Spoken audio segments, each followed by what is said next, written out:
Congratulations, মেয়ে হয়েছে। ও মা, গায়ের রংটা একটু চাপা তাই না? চলো, কোনো ব্যাপার না, সময়ের সাথে সাথে ঠিক পরিষ্কার হয়ে যাবে, তাই না?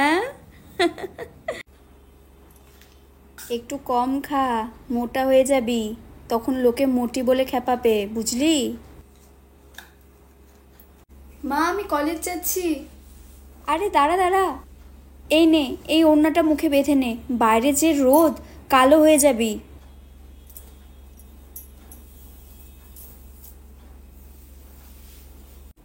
এই শোন, তোকে আজকে ছেলের বাড়ির থেকে দেখতে আসছে, বুঝলি? একটু মুখে ভালো করে মেকআপ করে নে। কেন, আমি কি সুন্দর নই? আরে না না, সেটা না। তাহলে? আরে তোকে যেটা বলা হয়েছে সেটা কর না। এই হলো আমাদের মেয়ে। হে বাবা, আপনার মেয়ে তো একটু বেশি খাটো। ছাড়ুন, কোনো ব্যাপার না, আমাদের ছেলে তো অনেক লম্বা। আচ্ছা আচ্ছা, একটু অ্যাডজাস্ট করে নেবে আর কি। আরে আপনার বৌমা তো বেশ স্লিম ফিগার, বাচ্চাটা খালি হতে দাও, সব রূপ চলে যাবে, উল্টে আরো মোটা হয়ে যাবে।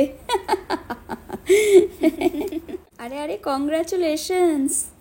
গায়ের রংটা একটু চাপা, যাক, কোনো ব্যাপার না, সময়ের সাথে সাথে গায়ের রং পরিষ্কার হয়ে যাবে।